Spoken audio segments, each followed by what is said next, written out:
Welcome student, hope all is well.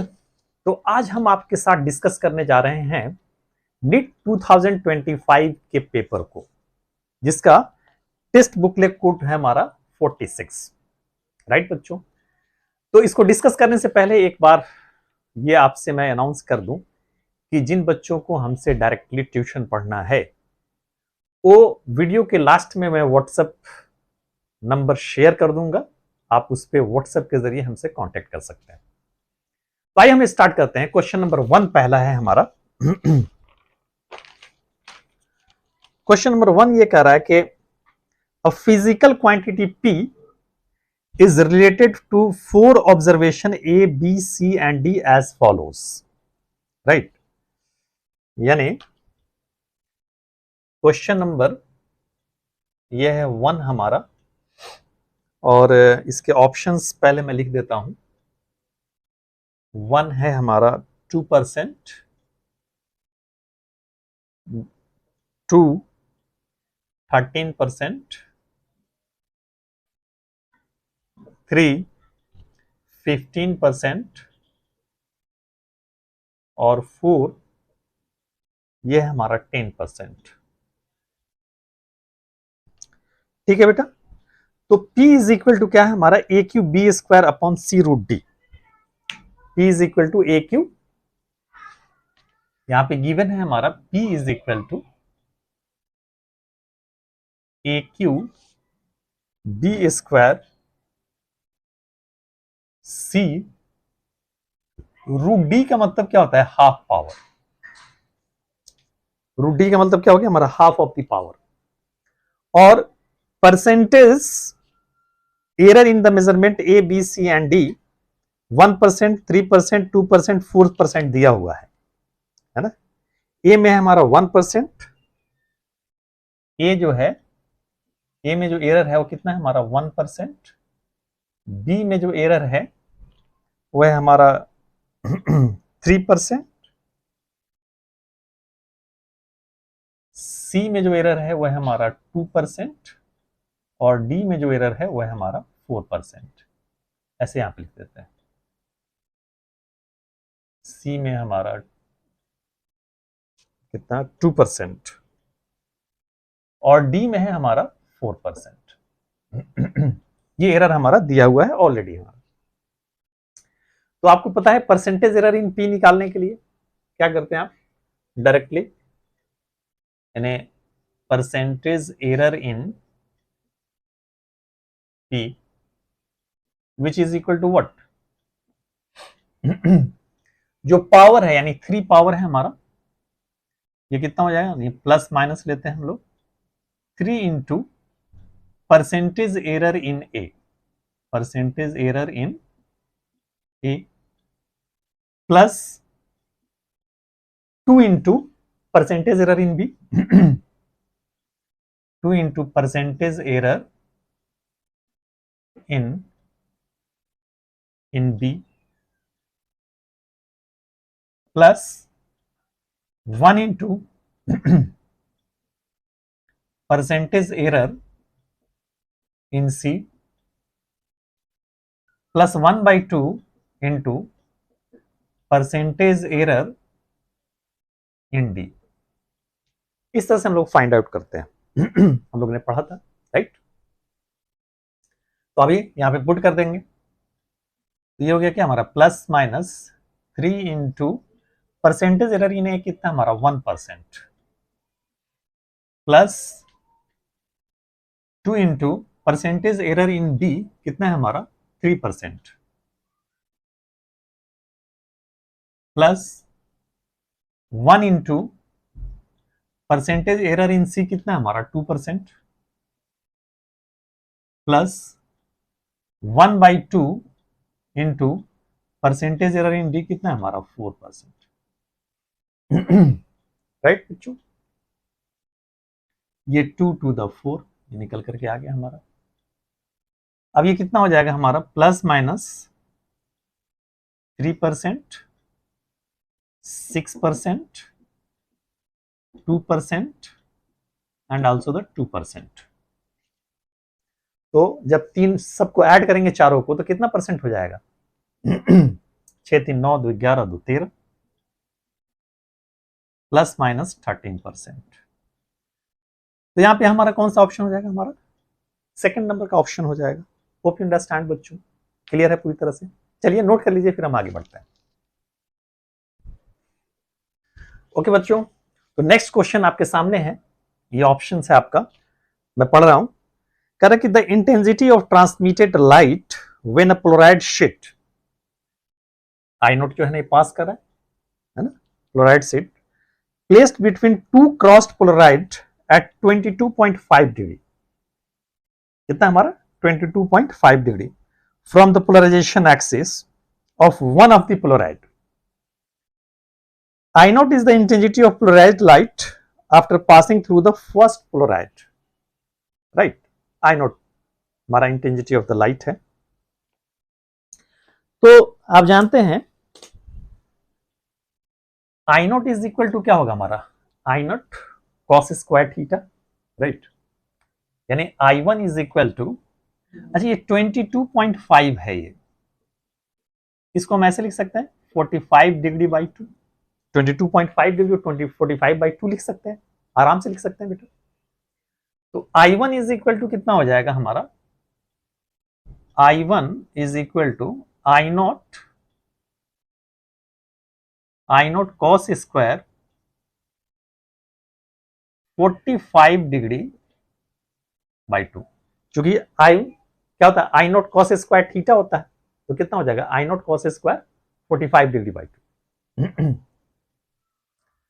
अब फिर ये I नॉट यहां से पास कर रहा है, अब ये एंगल है कितना हमारा 90.2.5 डिग्री, राइट। तो again I2 is equal to क्या हो जाएगा हमारा, I2 is equal to I1 cos square 90 degree minus 45 degree by 2। अब क्या हो जाएगा हमारा I2 इज इक्वल टू, ये साइन स्क्वायर थीटा के बराबर हो जाएगा, यानी I2 इज इक्वल टू ये हो जाएगा I1 sine square 45 degree by 2। Okay, अब I1 चूंकि आप ऑलरेडी यहां पे फाइंड आउट कर चुके हैं, यहां पे हम वैल्यू पुट कर देते हैं। तो I2 इज इक्वल टू क्या हो गया हमारा, I naught cos square 45 by 2 sine square 45 by 2। Finally अब यहां पे I नॉट, इसको अगर हम ऐसे लिखें पूरे पे स्क्वायर कर दें, cos 45 by 2 into sine 45 by 2, इस पूरे पे होल स्क्वायर। तो आप जानते हैं sign 2a is equal to क्या होता है, 2 sign a into cos A, है ना।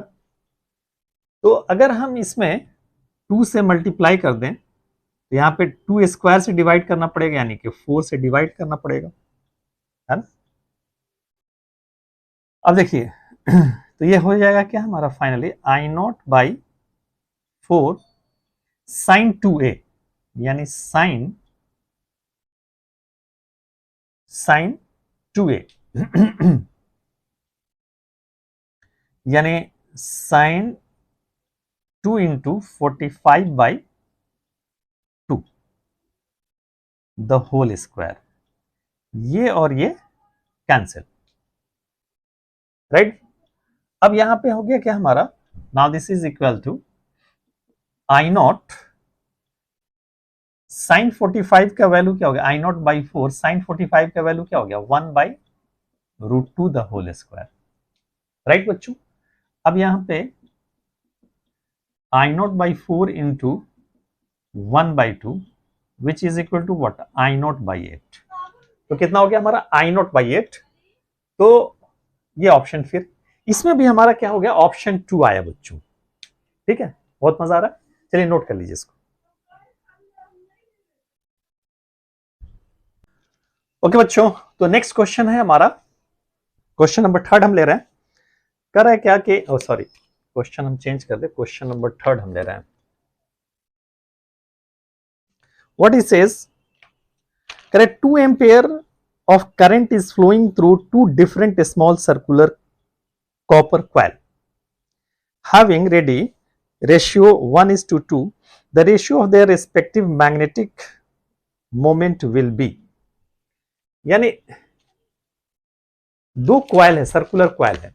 सबसे पहली चीज यह है बेटा कि अगर कोई भी क्वाइल अगर है हमारा और इसके अंदर करंट हमारा आई है, तो एरिया ऑफ क्वाइल पे डिपेंड करता है हमारा I into a. Magnetic moment is equal to क्या होता है हमारा, एम इज इक्वल टू होता है हमारा क्या, I into a. M is equal to I into a. अगर इसका रेडियस आर है,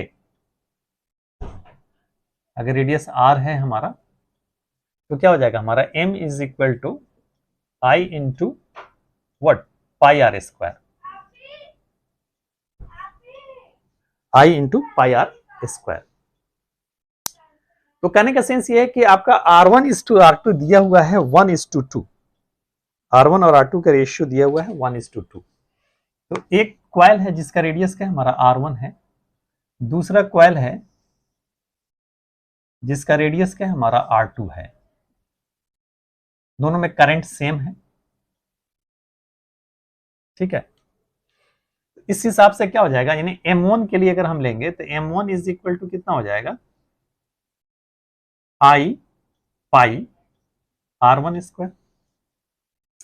M2 कितना हो जाएगा बेटा, आई पाई R2 स्क्वायर। और R1 बाई R2 दिया हुआ है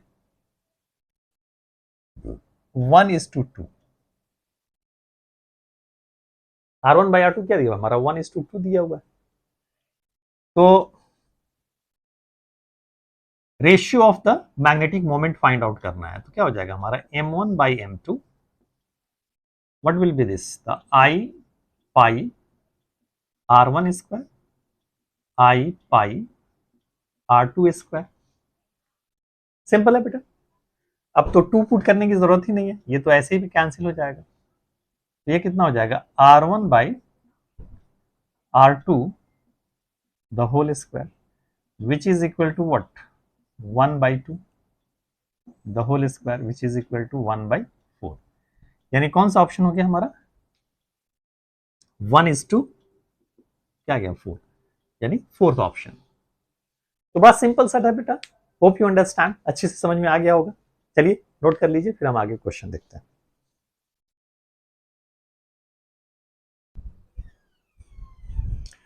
ओके बच्चों, तो इस तरह से हमारा क्या निकल करके आया, मेजरमेंट ऑफ डायमीटर, यानी फाइनली हमारा निकल करके आ गया 4.98 सेंटीमीटर।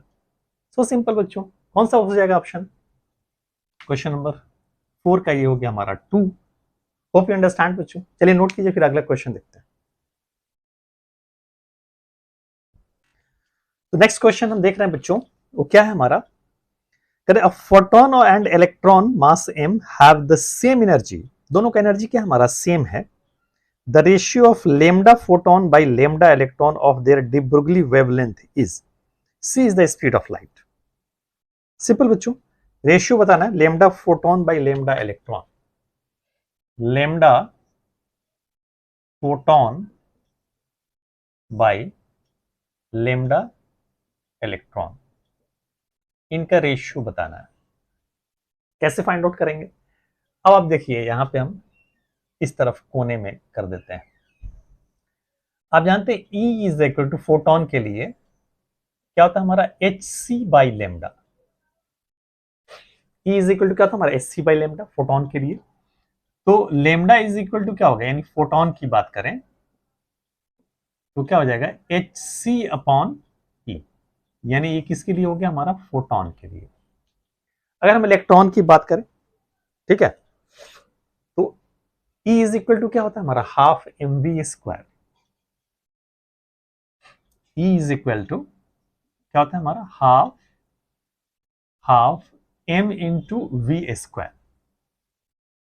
m से ऊपर नीचे अगर हम मल्टीप्लाई कर देंगे, ये m स्क्वायर हो जाएगा, यानी it can be written p square by 2m, momentum p square by 2m। तो P square is equal to कितना हो जाएगा हमारा 2m इंटू ई। तो P इज इक्वल टू क्या हो जाएगा रूट 2m इंटू ई। लगता है बोर्ड पे दिखाई दे रहा है ना? हाँ है, जगह भी है। अब आप लेमडा इलेक्ट्रॉन की बात करें डी ब्रोगली के हिसाब से क्या हो जाता है हमारा lambda is equal to what h upon p। We are talking about the lambda electron, यानी h अपॉन ये कितना हो जाएगा root under 2m into E. This is what wavelength of the electron. अब यहां पे दोनों की वैल्यू पुट कर दे रहा है, ये निकल करके आया।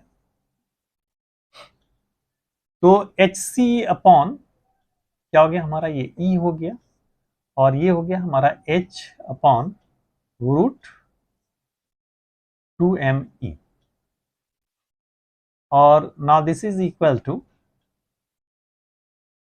H c upon e into ये ऊपर चला जाएगा root under 2m e upon ई,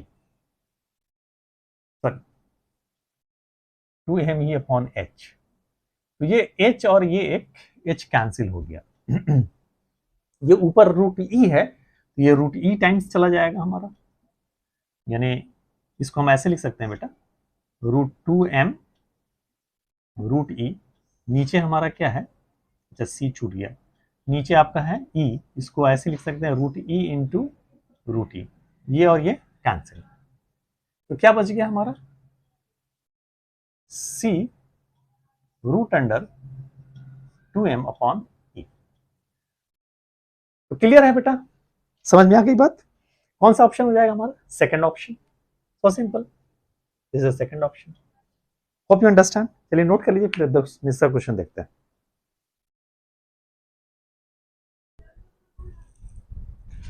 ओके तो नेक्स्ट क्वेश्चन है मेरे, क्वेश्चन नंबर 6 है हमारा, ये ऑप्शन दिया हुआ है।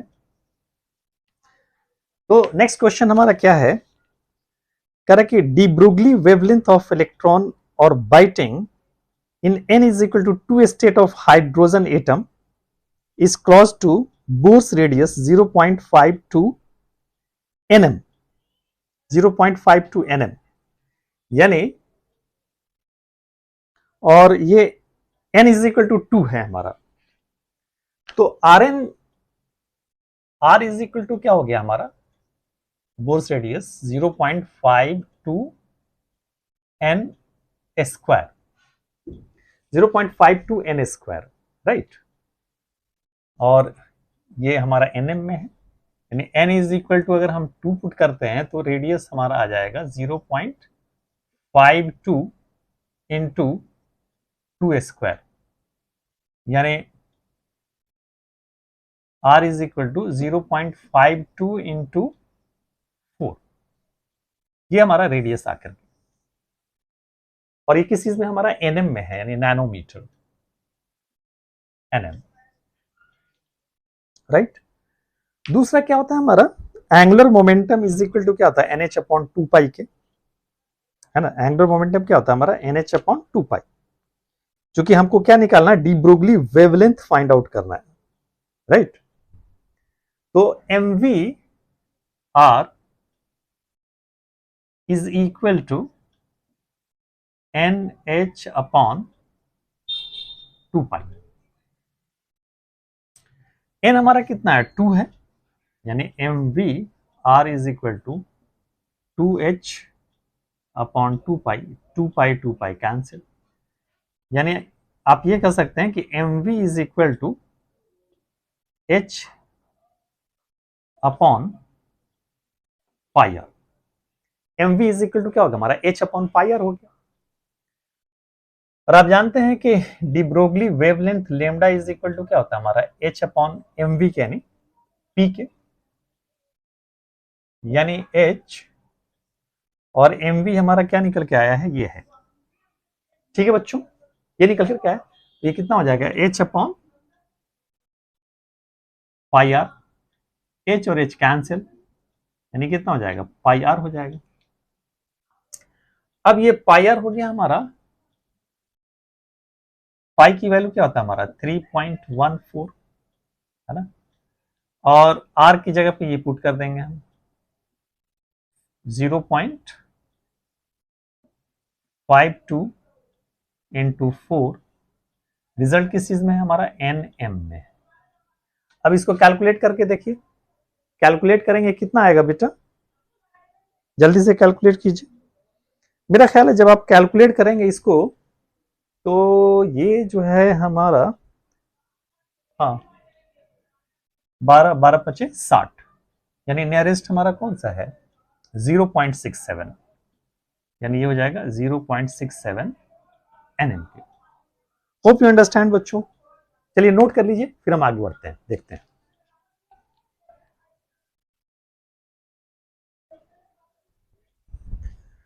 ओके बेटा, तो ये हमारा क्वेश्चन नंबर 7 आ गया। व्हाट ही सेज, कह रहा है क्या कि an unpolarized light beam travelling in air is incident on medium of refractive index 1.73 at Brewster angle, है ना। तो आपसे पूछा गया है कि reflected light is partially polarized and the angle of reflection is close to 30 degree. Both reflected and transmitted lights are perfectly polarized with angle of reflection and transmitted completely polarized with angle of refraction, and refracted light is completely polarized and the angle of reflection is close to 60 degree। तो आइए पहले हम देखते हैं, यानी Brewster law apply करते हैं। tan theta is equal to क्या होता है हमारा म्यू के। तो using Brewster law, using Brewster law,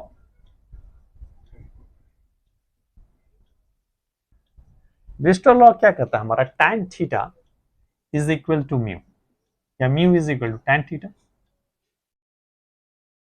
polarising angle बोलते हैं। तो tan theta p is equal to mu. Mu हमारा कितना है बेटा 1.73 है, दिस इज 1.73।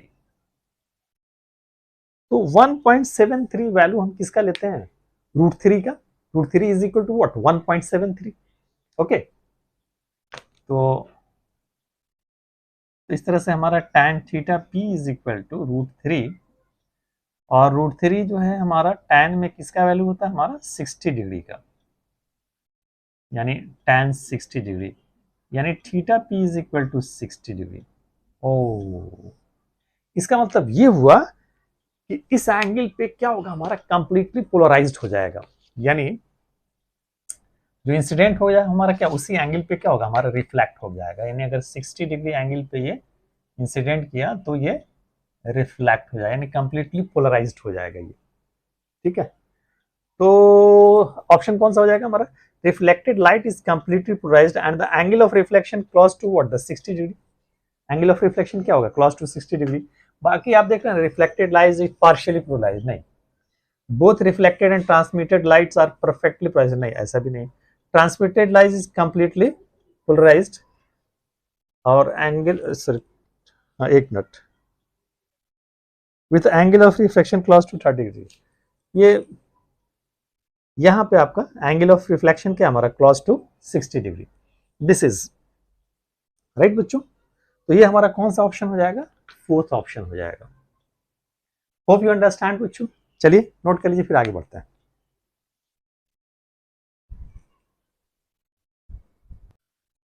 ओके बच्चों, तो नेक्स्ट हम लेकर के आए हैं क्वेश्चन नंबर 8। क्या कर रहा है ये, the kinetic energy of two similar cars A and B are 100 joule and 225 joule respectively. On applying brakes, car A stopped after 1000 meter and car B after 1500 meter. If FA and FB are the forces applied by the brakes on car A and B respectively, then the ratio of FA is to FB is. Okay.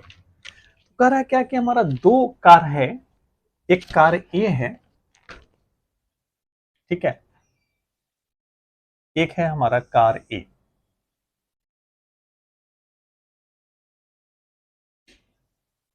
ये car ए है, इसकी जो energy है वो है हमारा 100 joule. इसकी energy कितनी है? 100 joule. They have the energy of the 100 joule, right. दूसरा कार हमारा बी है और इसकी जो एनर्जी है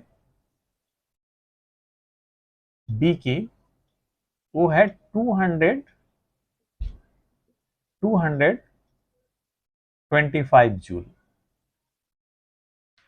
एनर्जी जो है। अब क्या हुआ, अप्लाई किया आपने ब्रेक। जब ब्रेक आप अप्लाई करेंगे बच्चों तो होगा क्या, यानी ब्रेक जो है अपोजिट डायरेक्शन में फोर्स लगाएगा और फाइनली कुछ दूर के बाद जाकर के ये रुक जाएगा। यानी जिसका ज्यादा एनर्जी होगा वो उतना ज्यादा। तो ये क्लियरली क्या है हमारा, यानी एनर्जी इसकी ज्यादा है, ठीक है। ये हमारा इस पे 100 जूल है, 225 जूल है।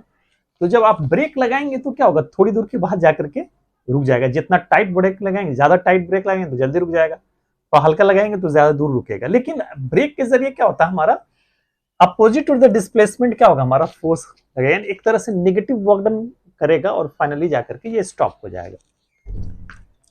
तो मान लेते हैं कि ये जो कार ये है, ये हमारा x1 डिस्टेंस के बाद जाकर के स्टॉप हो रहा है, और इस पे जो फोर्स हमारा अपोजिट लग रहा है वो क्या लग रहा है, हमारा Fa। और कार बी जो है, कार बी जो है वो x2 डिस्प्लेसमेंट के बाद जाकर के रुक रहा है, और इस पे जो है हमारा नेगेटिव फोर्स लग रहा है क्या, हमारा Fb। तो जाहिर सी बात है, जितना एनर्जी होगा उतना ही ज्यादा वर्क करेगा, जितना ज्यादा एनर्जी होगा उतना ही ज्यादा वर्क करेगा। तो आपसे Fa/Fb पूछा गया है, तो आपसे क्या दिया हुआ है, यहाँ पे एनर्जी दोनों का अलग अलग दिया हुआ है, एक का 100 जूल है और दूसरे का 225 जूल है। तो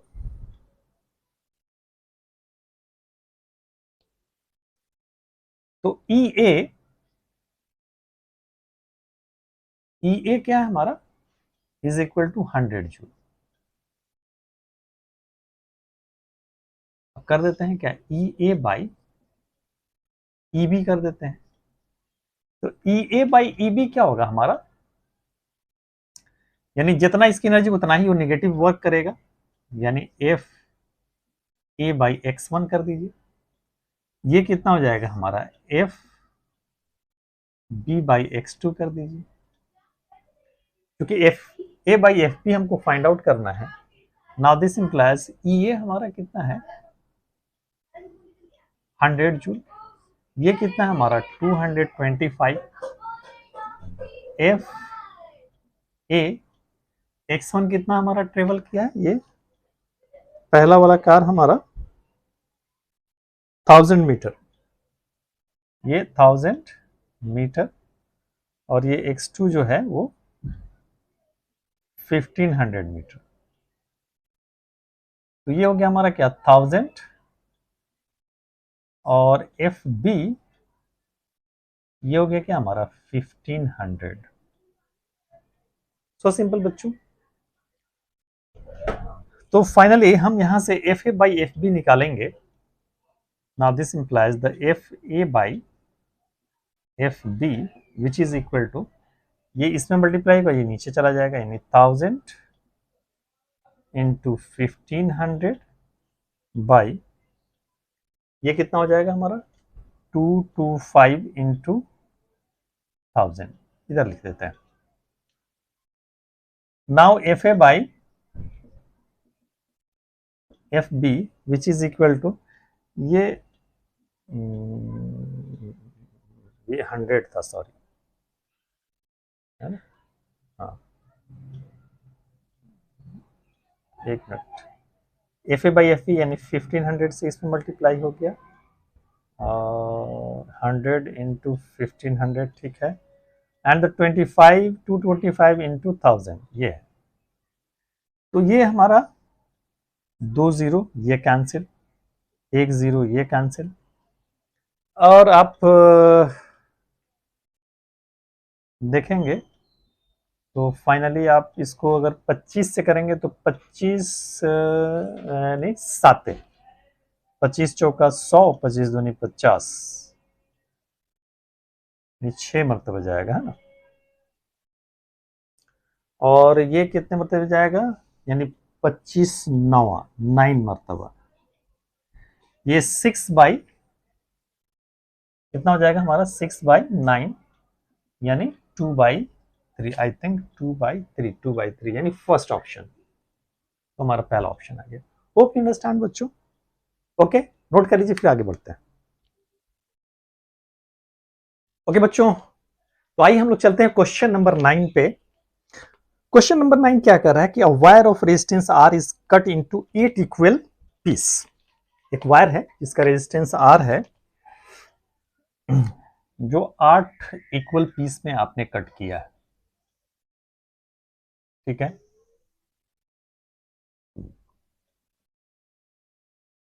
यानी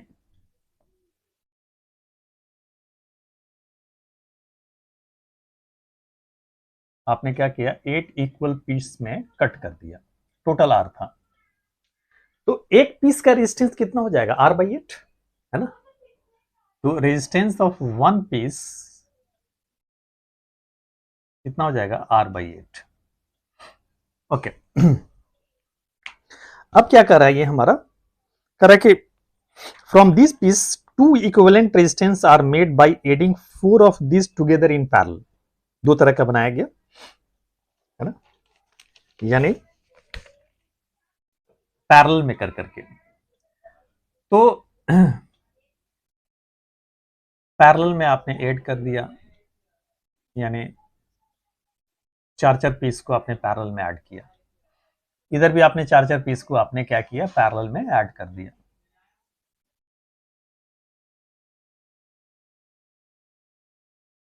यानी तो अब जो हो जाएगा, कितना हो जाएगा, जब पैरेलल में होता है तो क्या होता है हमारा, अगर आर इक्वल, दो इक्वल रेजिस्टेंस अगर पैरेलल में है तो R/2, 3 है तो R/4, 4 है तो R/4 जो है, 5 है तो R/5, राइट। तो इस तरह से क्या है हमारा, ये 4 है, पहले से R/8 है ही, और ये कितना हो जाएगा 4, ये भी जो है हमारा क्या R/8 है, यानी R/8 डिवाइडेड बाई 4, यानी ये कितना हो जाएगा R/32। दो सेट आपने बनाया है, और रेजिस्टेंस कितना हो गया R/30। फिर इन दोनों को आपने क्या किया, सीरीज में जोड़ दिया। क्या किया आपने, सीरीज में जोड़ा। तो फाइनली आपने दोनों को सीरीज में जोड़ा, यानी R/32, सीरीज में क्या होगा, दोनों ऐड हो जाएगा, यानी 2R/32 यानी R/16। तो सिंपल बच्चों, होप यू अंडरस्टैंड। चलिए नोट कर लीजिए, फिर हम अगला क्वेश्चन देखेंगे, और इस हिसाब से कौन सा हो जाएगा R/16, ये क्वेश्चन नंबर 2। ओके बच्चों, होप यू अंडरस्टैंड। ओके बच्चों, नेक्स्ट क्वेश्चन हम देख रहे हैं, क्वेश्चन नंबर 10 है हमारा। क्या कर रहा है कि N oxygen cylinder of volume 30 litre has 18.20 moles of oxygen, right? After some oxygen is withdrawn from this cylinder, यानी से कुछ ऑक्सीजन withdrawn यानी बाहर निकल गया। It gauge pressure drops, तो gauge pressure क्या हो गया हमारा, ड्रॉप कर गया 11 atmospheric pressure at 27 degree Celsius. The mass of oxygen withdrawn from the cylinder is nearly equal to, कितना जो है ना, यानी निकला जो है, ये पूछा जा रहा है। तो आइए हम देखते हैं आगे व्हाट ही सेज, कि इसमें जो टोटल नंबर ऑफ मोल्स था हमारा 18.20 मोल्स ऑफ ऑक्सीजन था। गिवन जो है हमारा क्या है, नंबर ऑफ मोल्स जो टोटल था 18.20 moles of oxygen, moles of oxygen था हमारा। वॉल्यूम इसका क्या है हमारा 30 लीटर, 30 लीटर, इसको मीटर क्यूब में चेंज करेंगे तो 30 इंटू 10⁻³ मीटर क्यूब हो जाएगा, राइट बच्चों।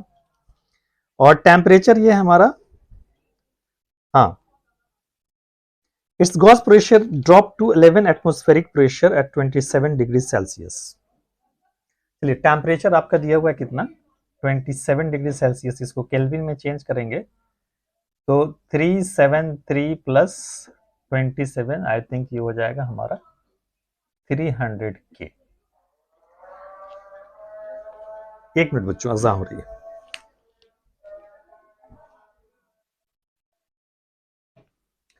ओके बच्चों, और क्या हमारे गॉस प्रेशर जो दिया हुआ है वो हमारा दिया हुआ है 11 एटीएम के बराबर। Gauss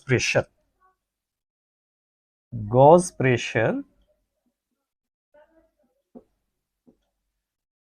is equal to 11 ATM यानी एटमॉस्फेरिक प्रेशर। तो अब ये बताइए कि प्रेशर क्या हो जाएगा हमारा, यानी gauge pressure is equal to होता है absolute pressure minus atmospheric pressure, right. तो प्रेशर जो हो जाएगा हमारा, यानी 11 प्लस 1 यानी 12 एटीएम। तो ये हो गया हमारा, इतना रह गया प्रेशर, ठीक है। अब ये आपसे पूछ क्या रहा है, आपसे पूछ रहा है क्या कि the mass of the oxygen withdrawn from this, यानी कितना मास बाहर निकल गया सिलेंडर से। तो पहले रह कितना गया, जो बच गया वो बाहर चला जाएगा, ठीक है ना। तो आइए निकालते हैं हम लोग। PV इज इक्वल टू, क्योंकि नंबर ऑफ मोल्स इतना था हमारा, PV इज इक्वल टू क्या होता है हमारा nRT। तो N इज इक्वल टू क्या हो जाएगा हमारा PV बाई RT, यानी 12 ATM, यानी 12, 1 एटमॉस्फेरिक प्रेशर जो है हमारा 1.01 इंटू 10 पावर 15 के इक्वल है, सॉरी 5 के, 1.01 into 10 to the power 5। Volume आपका कितना है 30 इंटू 10 टू माइनस 3। आर है हमारा, आर गिवन है, आर हमारा कितना दिया हुआ है, ये दिया हुआ है आपका 100/12। क्या बच्चों, R is the 100/12, R is 100/12 into, और टेम्परेचर आपका दिया हुआ है, temperature is given, how much it is, sorry 300 K. तो इस तरह से आप क्या है नंबर ऑफ मोल्स आप फाइंड आउट करेंगे। जरा कैलकुलेशन करके देखिए क्या आ रहा है कैलकुलेशन। एक मिनट बच्चों, कैलकुलेशन कीजिए जब तक के। तो जब आप इसको कैलकुलेशन करेंगे बच्चों तो ये आता है हमारा कितना, आप करके चेक करेंगे 14.54। तो इतना नंबर ऑफ मोल्स रह गया, 14.54 मोल्स। अब ये बताइए निकल कितना गया, है ना, number of moles removed, number of moles removed, total कितना था 18.2, और बच कितना गया था 14.4 माइनस 14.4, इतना रह गया। अब जब इसको माइनस करेंगे तो ये कितना हो जाएगा 6 हो गया, और ये बच गया हमारा 11 में से 5 गया 6, 7 में से 4 गया 3, यानी ये बच गया हमारा 3.66। एक मिनट और चेक कर लेते हैं, 15 3 18, ठीक है 3.66 मोल्स जो है, ये नंबर ऑफ मोल्स रिमूव हो गया यहां से। मास कितना रिमूव हुआ निकल जाएगा, mass of oxygen removed 1 mole में कितना होता है 32 gram, mass of oxygen removed is equal to 3.66 into 32। ये होगा क्या हमारा ग्राम में, this is in the gram. इसको केजी में चेंज करने के लिए थोड़ा जगह कम पड़ जा रहा है, ये ग्राम में हो गया, और इसको हम 1000 से डिवाइड कर देंगे तो ये किस चीज में चेंज हो जाएगा हमारा, केजी में। होप यू अंडरस्टैंड बच्चों। अब 1000 से डिवाइड करेंगे तो मेरा ख्याल है ये 0.116 केजी के बराबर आएगा। You will calculate it, you will find the result. यानी ऑप्शन कौन सा हो गया हमारा, second option. Hope you understand बच्चों, सो सिंपल। चलिए नोट कीजिए, फिर हम आगे देखते हैं। ओके बच्चों, अब हम देख रहे हैं क्वेश्चन नंबर 11। क्या कर रहा है कि a certain camera, a combination of 4 similar thin convex lens are arrange coaxially in contact. The power of the combination and the total magnification in comparison to the power p and magnification m for each lens will be। नहीं 4 है बेटा, कोएक्सियली है, तो power क्या होता है हमारा, सब ऐड हो जाता है, ठीक है ना, P1 plus P2 plus P3। तो सबका अगर सेम है तो जो पावर होगा, यानी आप पावर ऑफ द कॉम्बिनेशन आपने क्या पढ़ा है, P1 plus P2 plus P3 plus and so on. तो सबका सेम है तो पावर जो है, यानी P प्लस कितना है, 4 है P, ये कितना हो जाएगा हमारा 4P हो जाएगा। मैग्निफिकेशन क्या होता है हमारा, जैसे M डैश अगर मैग्निफिकेशन आप निकालते हैं, मैग्निफिकेशन वो क्या होता है हमारा M1 into M2 into M3, चाहे जितना भी हो। तो यहां पे कितना है बच्चों, 4 है, तो एक के लिए क्या हमारा M M M M, ये कितना हो जाएगा M टू द पावर 4। तो कौन सा हो गया बेटा, 4P और M4, ये हमारा सेकेंड ऑप्शन दिख रहा है, तो क्या हो जाएगा हमारा सेकेंड ऑप्शन हो जाएगा। होप यू अंडरस्टैंड, बहुत ही आसान था। चलिए अगला क्वेश्चन हम देखते हैं, जब तक नोट कीजिए।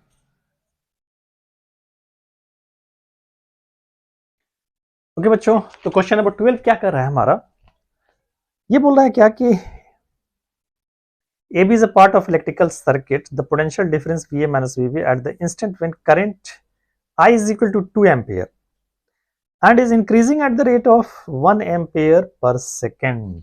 1 ampere per second इंक्रीज कर रहा है। तो यहां पे करंट जो है वो 2 एम्पियर है, करंट क्या है हमारा 2 एम्पियर सर्किट के अंदर है, लेकिन इंक्रीजिंग करंट जो है, यानी रेट ऑफ,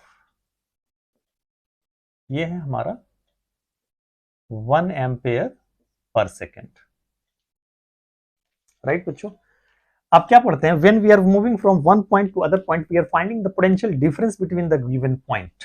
ए से बी तक हम मूव करेंगे, यानी v a minus v b, तो E इज इक्वल टू क्या होता है हमारा l d i by d t, यानी E इज इक्वल टू क्या होता है हमारा l d i by d t. Conventionally minus L d i by d t अगर मैग्नीट्यूड में लिखेंगे तो L d i by d t. Negative sign क्या करता है कि जो उसका कॉज है उसका अपोज करता है, ईएमएफ के डायरेक्शन को शो करता है। तो अगर ये इंक्रीजिंग है तो उसका क्या करेगा, अपोज करेगा, यानी इंड्यूस्ड करंट, यानी ये किसकी तरह बिहेव करेगा, ये इस बैटरी की तरह, यानी कि इसका ये पॉजिटिव टर्मिनल होगा और ये नेगेटिव टर्मिनल होगा। तो आपका पॉजिटिव टर्मिनल अगर पहले आता है तो ईएमएफ क्या लेते हैं हम लोग, पॉजिटिव लेते हैं, यानी ये हो जाएगा कि हमारा l d i by d T plus ये कितना हमारा 5 है, प्लस ये कितना हो जाएगा करंट इंटू रेजिस्टेंस, यानी करंट क्या है हमारा 2 एम्पियर, यानी 2 इंटू 2। तो फाइनली ये हो जाएगा हमारा L 1 Henry D i by d T कितना है हमारा 1 है, प्लस 5 प्लस 4, यानी 5 और 9 1 10, यानी क्या आ गया हमारा 10 वोल्ट। होप यू अंडरस्टैंड बच्चों। तो 10 वोल्ट यानी कौन सा हो जाएगा क्वेश्चन, यानी ऑप्शन हमारा थर्ड आ गया।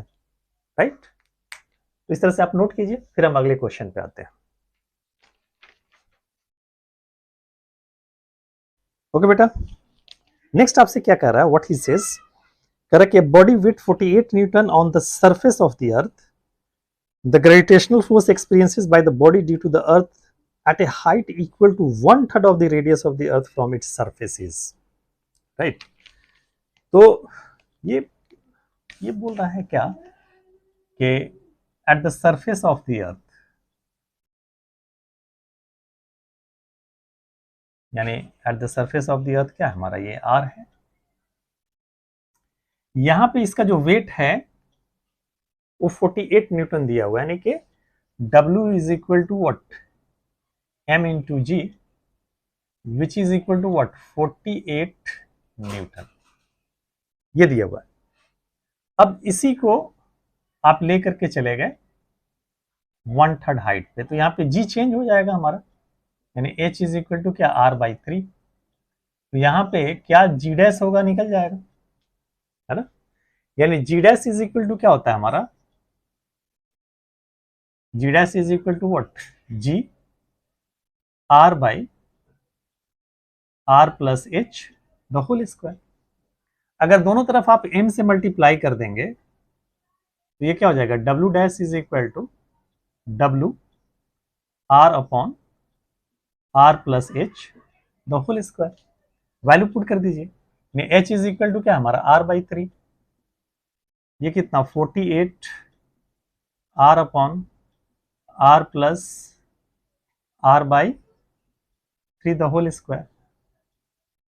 तो यहां से क्या होगा, जब एलसीएम लेंगे तो ये 3 मल्टीप्लाई हो जाएगा, ये हो जाएगा 3, ये 3 ऊपर चला जाएगा, यानी ये हो जाएगा हमारा 3r/4r, तो r कैंसिल। फाइनली ये हो जाएगा हमारा क्या, 48 इंटू 9/16, तो 16 3 जा 48, यानी 27 Newton. This is the result. तो इतना हमारा वेट हो जाएगा। होप यू अंडरस्टैंड बच्चों। तो कौन सा ऑप्शन हो जाएगा हमारा, ये हो गया हमारा पहला, first option. So simple, it's clear. चलिए नोट कीजिए। ओके बच्चों, तो नेक्स्ट क्वेश्चन है आपका क्या, क्वेश्चन नंबर आपका है 14। A full wave rectifier circuit with diodes D1 and D2 is shown in the figure. If input supply voltage is itna, then t is equal to 15 millisecond. V input voltage आपका दिया हुआ है, VIN is equal to 220 sin 100 pi t, and the t is equal to 15 millisecond ms. then at t is equal to 15 millisecond पूछा गया। 15 millisecond का मतलब क्या हो गया हमारा, 15 into 10 to the power -3 second, यानी 0.015 सेकेंड, राइट बच्चों।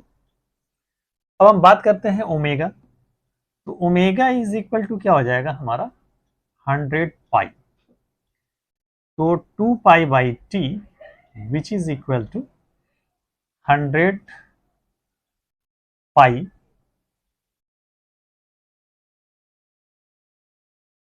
पाई कैंसिल, यानी ये हो जाएगा, ये और ये कैंसिल, यानी ये हो जाएगा हमारा क्या, दिस इज द 50। तो t इज इक्वल टू कितना हो जाएगा हमारा, 1/50 सेकेंड। नाउ दिस इज पांचों का ठीक, 5×10, यानी 0.020 सेकेंड, यानी इसका 4 गुना हो गया ये, सॉरी 4 गुना करें, यानी इसको अगर हम देखें, कंपेयर करें t को t से, तो ये जो t है 15 मिली सेकेंड है, यानी t is equal to 0.015 second.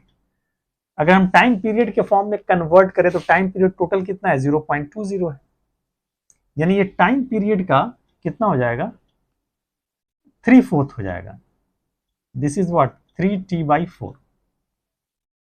आप रख के देख सकते हैं, ये रखेंगे 4 5 20 और इतना हो जाएगा ये 3t/4, यानी 3/4 ऑफ द टाइम पीरियड, यानी 3t/4। तो अगर आप सीक्वेंस मिलाएं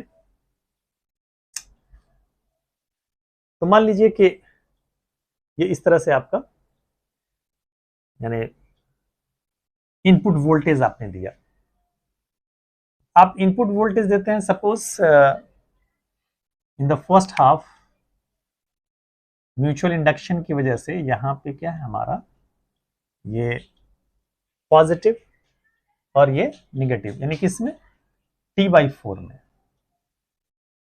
फिर अनदर t/4 में ये क्या होगा हमारा, नेगेटिव और ये पॉजिटिव। फिर नेक्स्ट t/4 में क्या हो जाएगा, ये पॉजिटिव और ये नेगेटिव, यानी ये फॉरवर्ड बेस्ड हो जाएगा और ये क्या हो जाएगा हमारा, रिवर्स बेस्ड। राइट बच्चों, तो कौन सा हो जाएगा हमारा, D1 is forward based and the D2 is the reverse based. Fourth option सीधा सीधा हो गया, क्योंकि ये रिवर्स नहीं, ये हो गया हमारा। ओके बच्चों, होप यू अंडरस्टैंड।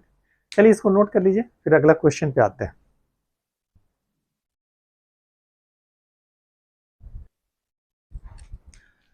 ओके बच्चों, तो नेक्स्ट क्वेश्चन क्या कर रहा है, what he says, two cities X and Y are connected by a regular bus service with a bus leaving is either direction every t minutes, right, every t minutes. A girl is driving a scooty with a speed of 60 km/h in direction X to Y, notices that a bus goes past her every 30 minutes in the direction of her motion and every 10 minutes in the opposite direction of motion. Choose the correct option for the period t of the buses. Option दिया हुआ है। तो क्या हमारा 2 cities है हमारा x और दूसरा हमारा y है सिटीज। मान लीजिए कि ये हमारा x सिटी है और ये है हमारा y सिटी। अब ये बस सर्विस जो है वो एवरी कितना मतलब t टाइम के बाद है, बस सर्विस है ना। और मान लीजिए कि x टू y ले रहे हैं, जो रिलेशन हम ले रहे हैं क्या, x टू y के लिए, x से y की तरफ जा रहा है, ये स्कूटी से हमारी जा रही है, ये है ना। तो एक मिनट, तो गर्ल्स की जो स्कूटी की जो स्पीड है, speed of scooty, speed of scooty कितना है हमारा, 60 kilometre per our. I think यही है हमारा 60 किलोमीटर पर आवर, हाँ इतना ही। Speed of scooty is the 60 kilometre per hour. और स्पीड ऑफ बस हम मान लेते हैं v, मालूम नहीं है, निकालना है। Speed of bus v is equal to v kilometre per hour. तो x टू y में क्या हो गया हमारा, सेम डायरेक्शन में हो गया, तो रिलेटिव स्पीड क्या हो जाएगा बस का, यानी रिलेटिव स्पीड ऑफ बस in the same direction, relative speed